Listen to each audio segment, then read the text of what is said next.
Today we're going to be checking out this WirelessONE system from Airlift. We're going to be doing an install on a 2013 Chevy Silverado with the Z71 package. Now this is going to be installed to run the Rite air spring system from Firestone. I did a video installing that. If you haven't checked that out and you want to see how to install that on this same truck, make sure you check out this video. I'll have a card pop out. And check that video out also. If you are interested in purchasing any of these items, I will have links in the description that will take you right to the items that I purchased for this installation. This system with the WirelessONE and the Rite system cost right around $600. So far the Rite system was pretty easy to install. I really think most guys with basic tools and a couple hours on the weekend can install one of these systems. So now let's get into the installation of the WirelessONE system onto the truck and see how easy this is. Now the first thing you got to figure out with this wireless system is where you're going to mount the compressor. This thing is water resistant, but it's not waterproof, and I don't even really know how water resistant it is. It does have little open fins. So you want to get it up high enough and out of the way where you're not going to get a lot of water splashing up on it. Some people put it in the cab. I don't want it in the cab with me. I think it would be kind of annoying to have it in there.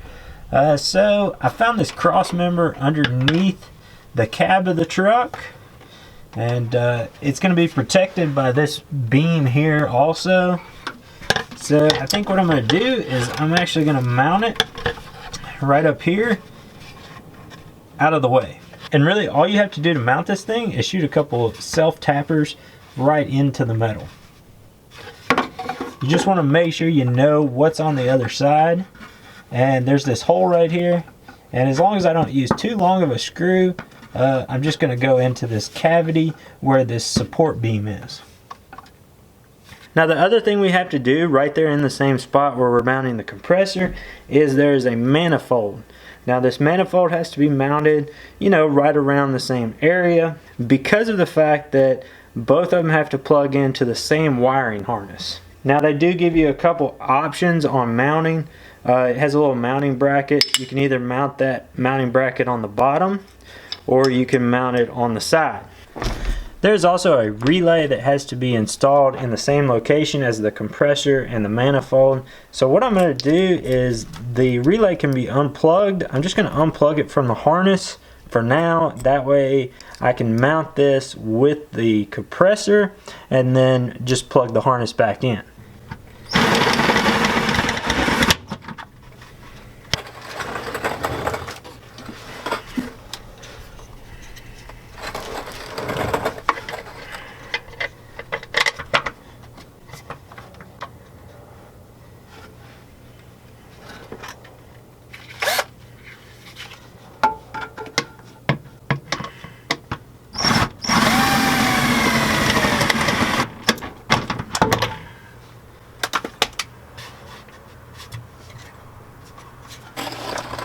So the next step is going to be finding a place for the manifold.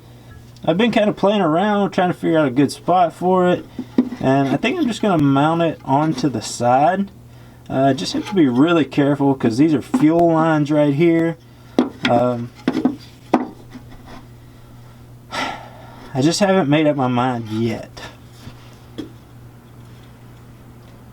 So I ended up flipping the bracket around and mounting it the other way on the manifold, and now I'm just going to mount it into the side of the frame here, and then that should make it easy to get to this plug and to both my inlet and my outlet of the manifold.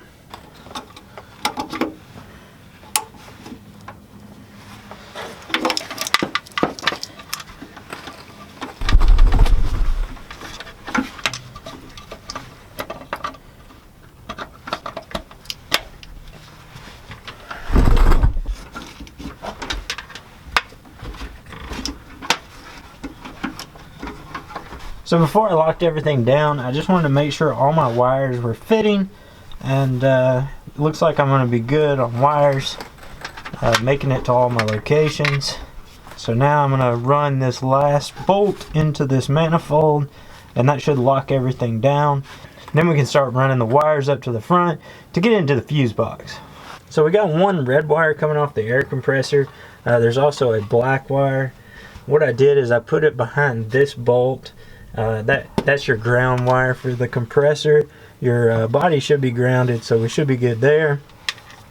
I'm going to do a butt connector to connect these two together. We got a lot of extra wire, so I'm just going to trim some of it off and use a butt connector to connect it together.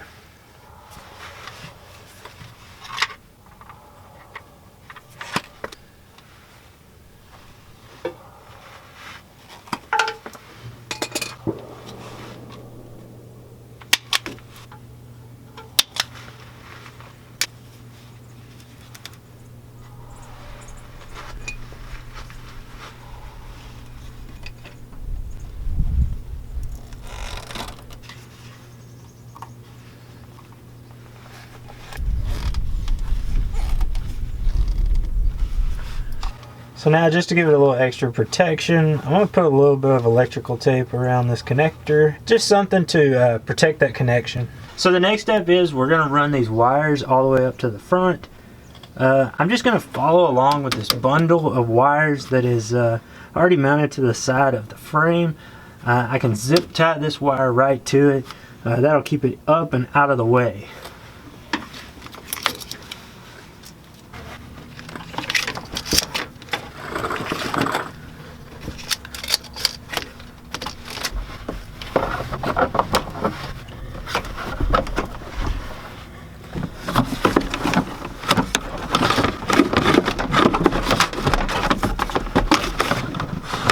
So now that we got the wires ran up here, we're going to open up the fuse box, and then we will have to figure out a fuse that is on a switch.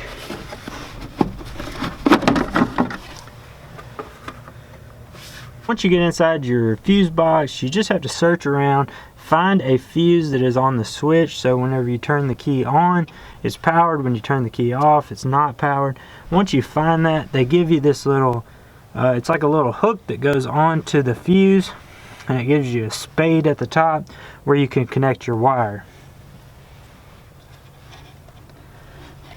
So right now it's showing no voltage at all on that head.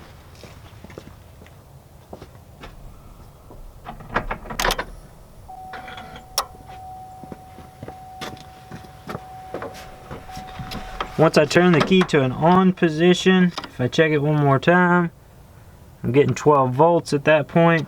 So now I'm ready to run my wire into the box and hook onto that spade.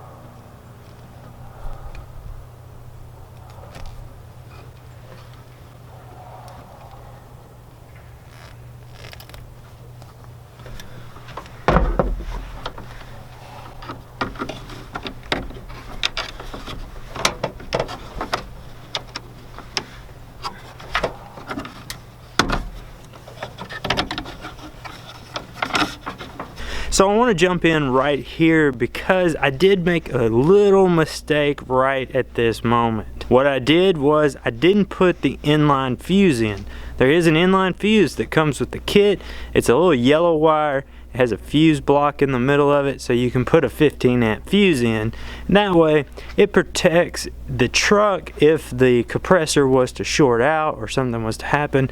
That fuse can blow and protect everything. So you do want to hook that up. By the time I noticed I had done that wrong, it was too late to record, so I went ahead and fixed it in the dark. I just wanted to show you guys that I did know that I made that mistake, but now back to the rest of the install. On this truck, my battery is on the opposite side of the fuse box, so I am going to split the ground wire, run it along this cable over to the battery on the other side, and get a good ground right at the battery.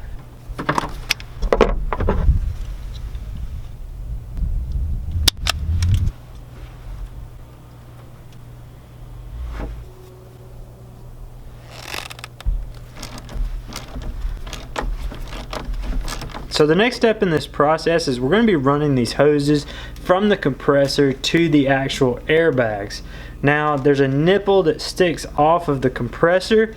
They talk about how hard it is to press this on there, so they suggest a little bit of hot water and you just dip the end in there, and that's going to soften it up enough to be able to slide it over that.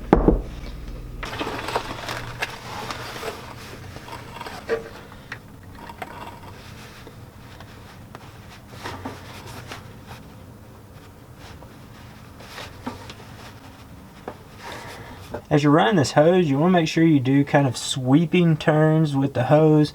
You don't want to do any sharp turns, anything that's going to end up kinking the hose over time. Once you have the hose where you want it, now this is coming from the compressor to the manifold, and then from the manifold it'll go out to the bags. You want to make your cut. Now they do have these special cutters. These cutters are made to where they don't crimp the tube. If you just use like some side dikes, what you'll end up doing is crimping the tube. The tube won't actually be round anymore, and you'll end up with some air leaks. These things, I think I paid like $7 on Amazon for it. There'll be a link for this also in the description. I would highly recommend, if you're going to install this, spend the money, go ahead and get one of these, because it's going to help you out.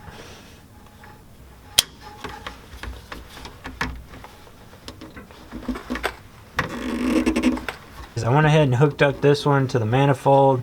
This is going out to the bags. I'm going to start running the tube back to the bags, and then I'll do a splitter back there between the two bags.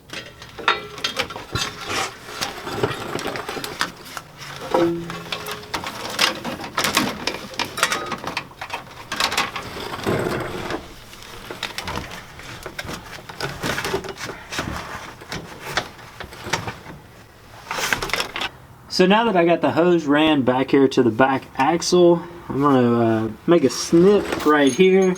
And the kit comes with these splitters. And I'm going to create a splice right here. One will go over to that bag, one hose will go over to the other bag, and that way they will fill simultaneously.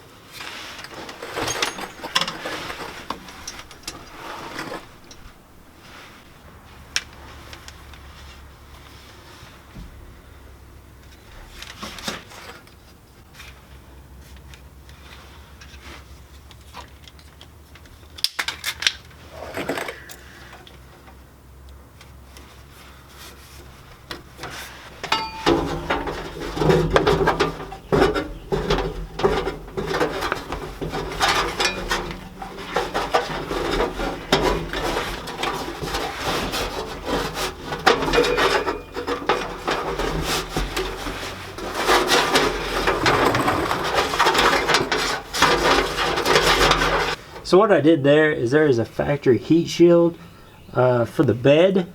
I went above that heat shield just to protect the hose as it comes over here to the middle.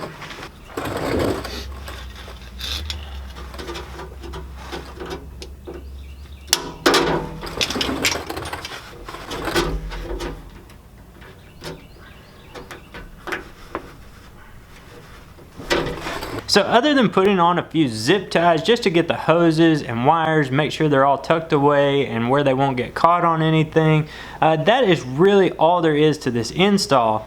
It's really an easy install. Definitely something you can do in a couple hours, you know, in your garage with just a few basic tools. I would say the hardest part for me was actually finding the right circuit to use, you know, in the fuse box, finding that right fuse that's on a switch. That probably took the most amount of time out of everything that I did. And that's something that's going to be different with every year, make, model, brand of truck that you have. It's always going to be different where that fuse box is, which fuse is best to use. You're just going to have to find what's best for your model of truck. So now I am going to break this down into another video. This is going to be kind of a three-part series. The next video I'm going to show you how the system works, how to program it, how the remote works. I'll also hook a trailer up, show you how it compresses the bags down and how they are able to lift that trailer back up. So guys, if you have any questions about this install, make sure you put them down in the comments. I will do the best I can to answer any of those questions. If you guys are enjoying this content, make sure you hit that thumbs up. That lets me know that you like this content, and it kind of pushes me to keep doing this type of thing. There's also some of these other videos you can check out. If you haven't watched the one on the airbag system, the install of that, make sure you check that out. It goes right along with this video. And guys, as always, I really appreciate y'all watching.